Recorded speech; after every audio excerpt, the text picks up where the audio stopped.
Hello বন্ধুরা, অভিযাত্রীর diary YouTube চ্যানেলে আপনাদের সকলকে আবারও স্বাগতম। আজ আমরা চলে যাচ্ছি কার্শিয়াংয়ের পথে। আজকে আমরা গোটা কার্শিয়াং পায়ে হেঁটে ট্রেক করার সিদ্ধান্ত নিয়েছি। তাই আমরা সকালবেলা জলপাইগুড়ি থেকে শিলিগুড়ির পথে বাসে রওনা দিলাম। সকালবেলা আমরা শিলিগুড়ি বাস স্ট্যান্ডে বাসের টিকিট কাটতে গিয়ে শুনি যে সমস্ত টিকিট আগের দিনই অনলাইনে বুক হয়ে গেছে, সুতরাং আমরা বাসে বসার জন্য কোনো সিট পাবো না, আমাদের দাঁড়িয়ে দাঁড়িয়ে যেতে হবে। তাই আগের থেকে সিট বুক না থাকার জন্য আমাদের অগত্যা দাঁড়িয়ে দাঁড়িয়েই বাসে করে কার্শিয়াংয়ে যাত্রা শুরু করতে হলো।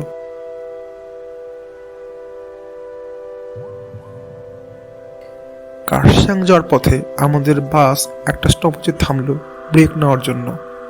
জায়গাটা খুবই সুন্দর ছিল, সামনে একটা দুর্দান্ত ভিউ পয়েন্ট ছিল এবং তার পাশেই একটা শিব মন্দিরের স্ট্যাচু বলা ছিল, মন্দির না বলে, কিন্তু জায়গাটা অপূর্ব সুন্দর ছিল।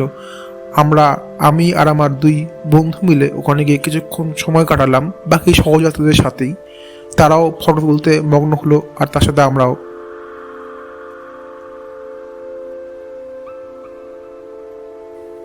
আমি সিঁড়ি দিয়ে উঠে মহাদেবের মূর্তিটার সামনে আরও এগিয়ে গেলাম।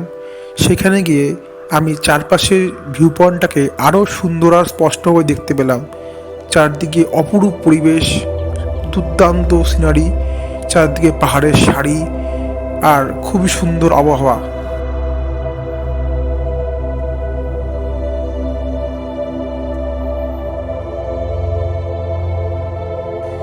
ওখানে বেশ কিছুক্ষণ দাঁড়িয়ে থাকার পরে বাস আবার রওনা দিল তার গন্তব্য অর্থাৎ কার্শিয়াংয়ের পথে।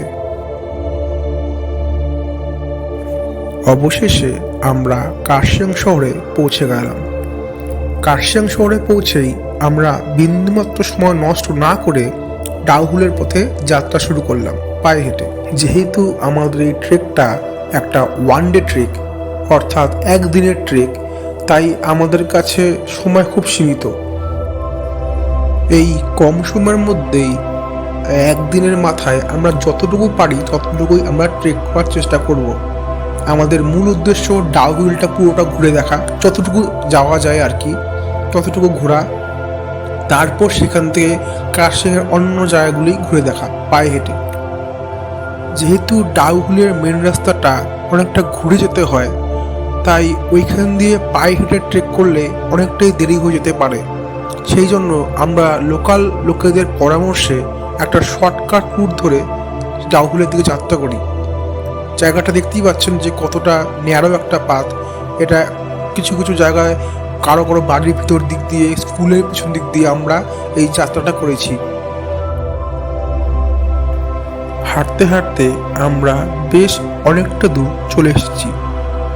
আশেপাশের প্রাকৃতিক সৌন্দর্য উপভোগ করতে করতে আমাদের হাঁটতে বেশ ভালোই লাগছিল। শরীরের ক্লান্তিটা অতটা বেশি অনুভব হচ্ছিল না।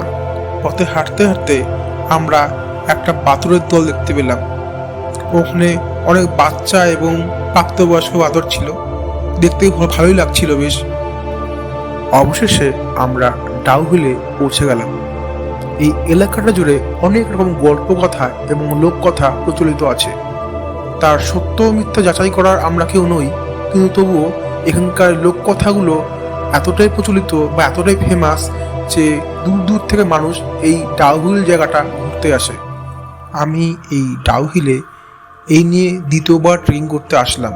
এর আগে আমি আরেকবার এসেছি, কিন্তু একটা কথা বলতেই হয় যে এইখানে ট্রেকিং করে, পায়ে হেঁটে ট্রেকিং করে যে অভিজ্ঞতাটা হয় সেটা গাড়ি করে ঘুরে বা বাইক বা স্কুটি করে ঘুরে পাওয়া সম্ভব নয়। এখানে পায়ে হেঁটে ট্রেকিং করতে একটা অদ্ভুত রোমাঞ্চ হয়, যার জন্য হয়তো এখানকার গল্প কথা এবং লোককথাগুলো অল্প হলেও দায়ী। সত্যি কথা বলতে কি, এই ডাউহিল এলাকাটা জুড়ে যেসব গল্পকথা এবং লোককথা প্রচলিত আছে তার উপর ভিত্তি করেই এই এলাকাটা এতটা বেশি বিখ্যাত হয়েছে।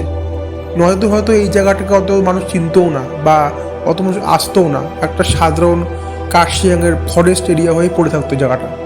কিন্তু যেহেতু এই লোককথা, গল্পকথা এবং সবাই বলে যে অনেকের অনেক রকম অভিজ্ঞতা এই জায়গায় হয়েছে, তার উপর ভিত্তি করেই আজকে এত টুরিস্ট এই জায়গাটায় আসে, ঘোরে।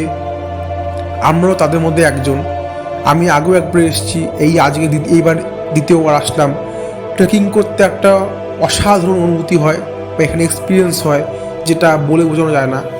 একদম সুন্দর চারদিকে ফরেস্টের মাঝখান দিয়ে হেঁটে হেঁটে যাওয়া, আর একদম এত সুন্দর একটা পরিবেশ, আর তার সাথে একটা রোমাঞ্চ অনুভূতি হয় সবসময় শরীরের মধ্যে। তার সেটা আগে বললাম যে সেটার জন্য এখানকার নানা রকম গল্প, লোককথা দায়ী। সেটা খুবই অসাধারণ একটা অনুভূতি, যেটা হট করে সব জায়গায় পাওয়া যায় না।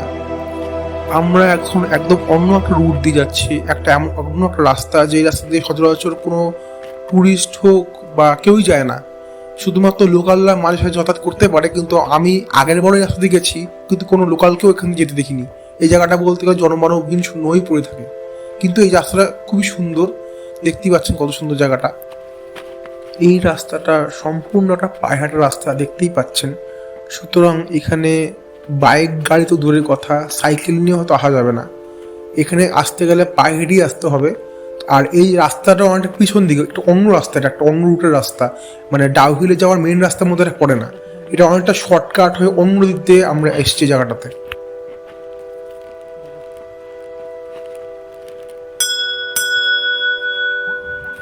আমরা হাঁটতে হাঁটতে একটা লোকাল পাহাড়ি মন্দিরের সামনে এসে পৌঁছালাম।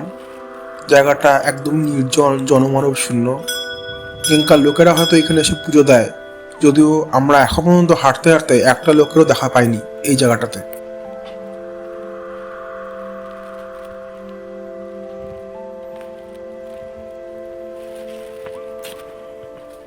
জয় বাবা বজরংবলী। ও বজরংবলী তো গণেশের না? ওই দেখ ওই দেখ কাঠবিড়ালি, কাঠবিড়ালি আছে, ওই যে কাঠবিড়ালি।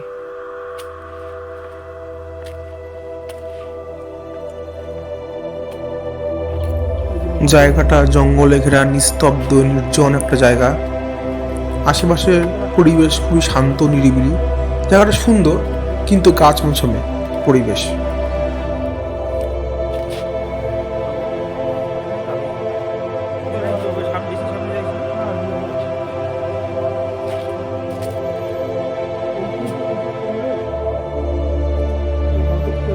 চলে আসলাম।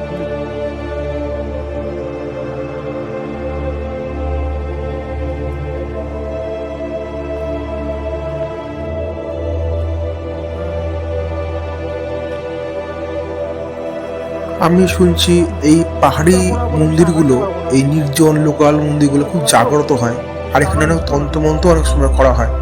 তাই আমরা ভক্তি ভরে প্রণাম করে আর বেশিক্ষণ এখানে দাঁড়াইনি। সব আছে, শুধু রাস্তা আছে, আবার উপরেও আছে, উপরেও রাস্তা। না রাস্তাটাও চিনা ভাই, মানে সবকটার উপরেই যায়, তবুও মানে ওদিকে যাওয়া দোকানে যদিও আমিও জানি যে এই রাস্তাটা ওই উপরে একই জায়গায় যাবে। ও না না সরি, উপরে যাবে না, ওই যে ওখানে থেমে দেবে কি ওখানে। হ্যাঁ ওখানে মহাদেবের মন্দির আছে, আর একটা মহাদেবের একটা স্ট্যাচু আছে।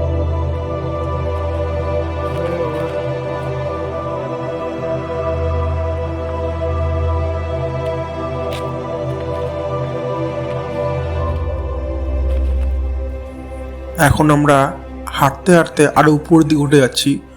ভিক্টোরিয়া বয়েজ স্কুলটা যেদিকে আছে সেদিকে।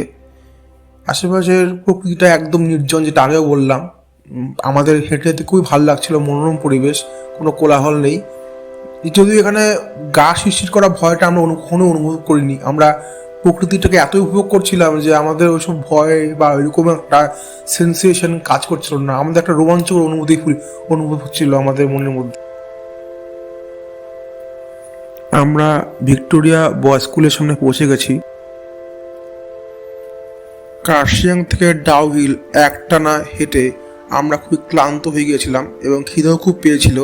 তাই জন্য আমরা ভিক্টোরিয়া বয়েজ স্কুলের পাশে একটা ক্যান্টিন ছিল, সেখানে বসে মোমো অর্ডার দিই খাওয়ার জন্য।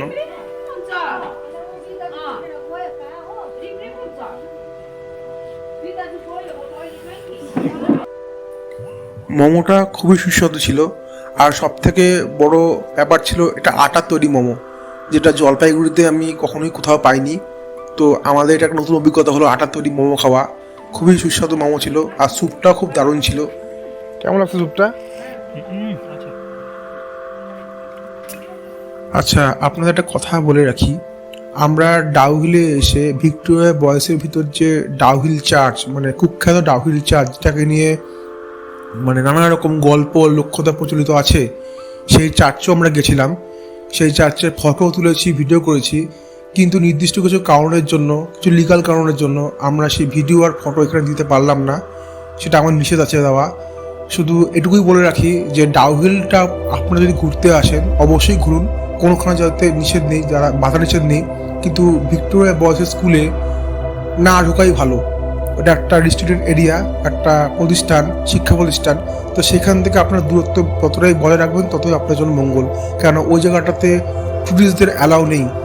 তো আপনারা যদি তাও ঢুকতে যান তাহলে হতে পারে আপনাদের ফাইন টাইন কিছু হতে পারে। তো এটা আমার মতে না যাওয়াই ভালো ওই জায়গাটাতে। ওই যে আপনারা ওই প্রতিষ্ঠানটাকে ছেড়ে দিয়ে বাকি ডাউহিলটা ঘুরুন, কোনো সমস্যা নেই। এবার আমরা হাঁটতে হাঁটতে ডাউহিল মিউজিয়াম এবং ডাউহিল ইকো পার্কের দিকে চলে যাচ্ছি। আমাদের এই রাস্তা দিয়ে হেঁটে যেতে খুবই সুন্দর লাগছিল। চারদিকে পাইনের বন, মাঝখানে রাস্তা চলে গেছে, মানে খুবই সুন্দর একটা পরিবেশ। এর পরিবেশটাকে উপভোগ করার জন্য আপনাদের এখানে ট্রেকিং করতে হবে। আপনারা যদি স্কুটি বা বাইকে বা গাড়িতে আসেন, গাড়িতে আসলে তো কিছুই বুঝতে পারবেন না। এই জায়গাটার যে ম্যাজিকটা, এটা আপনারা গাড়ি করে গেলে কখনো বুঝতে পারবেন না। স্কুটি করে গেলে পারে বা বাইকে করে গেলে তাও কিছু বুঝতে পারবেন, আর ভালো মতো বুঝতে পারবেন আপনি ট্রেকিং করে গেলে পারে। তখন আপনি প্রকৃতিটাকে নিজের মতো অনুভব করতে পারবেন। আপনি স্কুটি আর বাইক সেটা পারবেন না, গাড়িতে তো পারবেনই না। একমাত্র ট্রেকিং করলে আপনি প্রকৃতিটাকে নিজের মধ্যে অনুভব করতে পারবেন, ডাউহিলকে নিজের মধ্যে অনুভব করতে পারবেন। আমরা ডাউহিল মিউজিয়ামে পৌঁছে গেছি, দেখতেই পাচ্ছেন, কিন্তু মিউজিয়ামটা বন্ধ। আগের বার যখন এসেছিলাম তখন মিউজিয়ামটা খোলা ছিল, কিন্তু তখন আমরা ঢুকতে পারিনি, তখন মিড ডে মিল বা দুপুরবেলা হয়ে গেছিলো বলে খাবার খেতে গেছিলো। কিন্তু আজকে এখন এসে দেখলাম একেবারেই বন্ধ, মানে মিউজিয়ামটাই বন্ধ। তো যাই হোক, আমরা এখানে কিছুক্ষণ দাঁড়ালাম, ফটো তুললাম, তারপর যাওয়া শুরু করলাম ডাউহিল ইকো পার্কের দিকে বা আর্বোরেটমের দিকে। আর্বোরেটমের সামনে এসে দেখলাম এটাও বন্ধ। আগের বার যখন গরমকালে এসেছিলাম তখন এটা খোলা ছিল। এটা নিয়ে একটা ভিডিও আছে আমার ইউটিউব চ্যানেলে, দেখতে পারবেন। এখানে কার্শিয়াঙ্গা হোয়াইট অর্কিড ফোটে, কিন্তু দুর্ভাগ্যবশত আমরা সেটা দেখতে পারলাম না।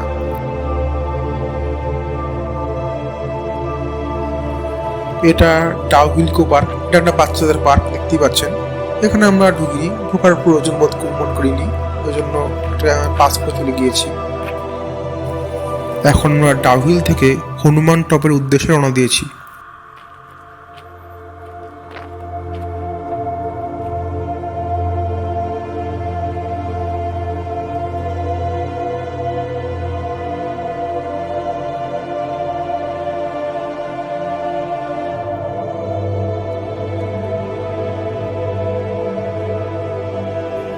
ওই দূরে দেখা যাচ্ছে হনুমান টপ, বজরংবলীর বিরাট মূর্তি, আর তার উপরে আর নিচে বিরাট প্রশস্ত চা বাগান। এই জায়গার সৌন্দর্যের আসল বিবরণ একমাত্র কবিরাই করতে পারবে। আমি কবি নই, তা আমি করতে পারবো না আসল বিবরণ সৌন্দর্যের। তাই আমি স্তব্ধ হয়ে শুধু এক নাগাড়ে দেখতে থাকা ছাড়া আর প্রকৃতির এই চরম মহিমাকে উপভোগ করা ছাড়া কিছুই করতে পারবো না।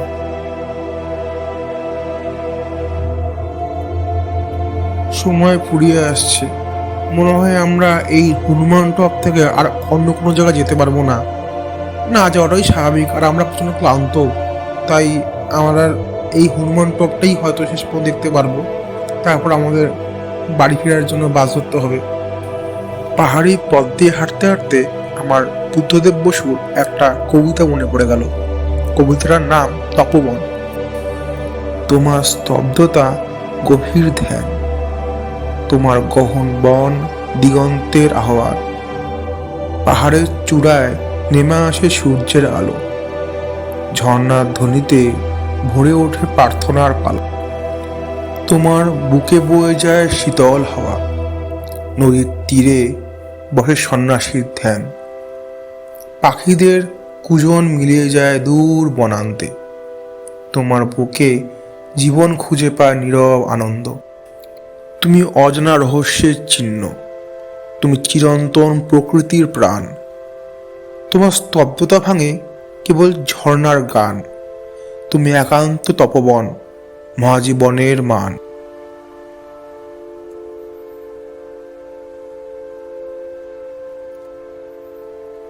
সামনে ছড়িয়ে আছে সবুজ গালিচার মতো চা বাগান, তার পাশ দিয়ে পাইনের সারি, আর দূরে কার্শিয়াং শহর।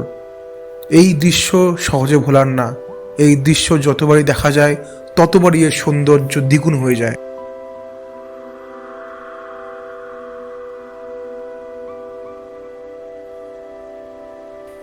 এখন আমরা কার্শিয়াং শহরের দিকে রওনা দিচ্ছি। সেখান থেকে আমরা বাস ধরে বাড়ির পথে রওনা দিব।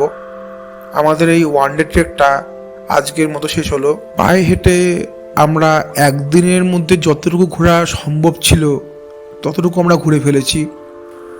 সবাই ডাউহিল নিয়ে ভয়ের গল্প বলা পছন্দ করে, কিন্তু আমি সেটা করিনি।